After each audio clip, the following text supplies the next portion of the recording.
worth of Bitcoin in what has been called the largest financial seizure in history, folks. They arrested a New York couple and charged them with money laundering and other crimes related to the hacking of a virtual currency exchange in 2016. Now, the couple was known for leading an offbeat life of luxury in Manhattan. Have a look at this. Fear over revolutionary power of a dictator left a contrary but on fly like a gator. I've got pilot blood on my real brain. That's the wife there. She calls herself Razzle Khan and put out a series of rap videos and touts herself as a social media influencer. Well, officials say the arrests prove they can track and catch criminals who are operating within the unregulated world of cyber currencies. Now, a lot of this can be baffling to many people. This is a new world out there. So let's talk more about this with Talal Kaba. He's the CEO of CoinNena, an exchange where you can buy, sell and store digital currencies like Bitcoin. He joins us now live, and you've known about this story for a few years, as I understand. You've been following it. So tell us, what exactly happened here? All right, so it's one of the craziest stories to happen in the past few years, and God knows we've had a couple of those.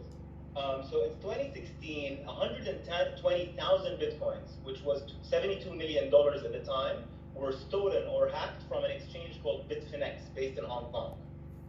For that exchange to remain solvent, they slashed a third of their customers' accounts. So for a couple of years, the Bitcoin were lost and they hadn't moved. In the year 2020, the exchange Bitfinex placed a $400 million bounty on those Bitcoin, and they moved. Some of those Bitcoins moved. And then on the 31st of January of this year, about 95,000 Bitcoin were moved from one address to the other. Today, the Department of Justice announced that they basically took in Ilya and Heather, aka Razzle Khan, who I guess is a TikTok influencer, international money launderer. And yeah, basically they took back custody of the Bitcoin that were stored on online storage, which anyone that knows Bitcoin or has any involvement in Bitcoin knows that that's an absolute no-go. Because, of course, the worry would be, if you're involved in the world of Bitcoin, if you invest, for example, that this might damage confidence in the crypto industry. Do you think it will? Oh, it's quite the opposite, because for international mass adoption, I think it's important for people to understand that Bitcoin is not a tool for money laundering. And anyone that uses it for illicit purposes can get tracked down. So there's a misconception that Bitcoin is anonymous. Actually, when something is digital, it's much easier to track than the physical world. So I actually think it's very positive. So I guess that begs the question, is this then actually an example of the crypto blockchain working, given that the DOJ was effectively able to track down almost all of this stolen Bitcoin using that technology, correct? This is a win, effectively, is what you are saying, for the industry as a whole.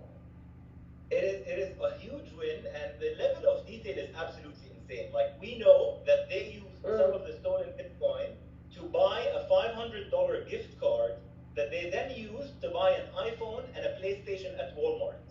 Like, imagine, that's I guess the power of the Bitcoin blockchain, that you can absolutely track all transactions. So who are this couple? They do seem like two characters. A New York hipster lifestyle charged with $1 billion Bitcoin heist, one moonlighted as a rapper. Who are they? Do they represent a profile that you are familiar with when it comes to those who are investing in the world of crypto? I mean, new technology attracts the best and worst in people.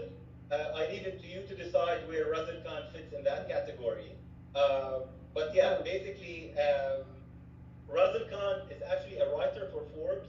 She used to give speeches about social engineering, and she was the founder of a couple of startups. Her husband was the founder of a company that was part of Y Combinator and was regarded as a successful entrepreneur. So I guess when you see those TikTok videos, it's not what you expect of a money launderer that does $3-4 billion worth of financial crime. But yeah, I think it's hard to paint crypto in one brush. You have some of the smartest people in the world working on technology, but you also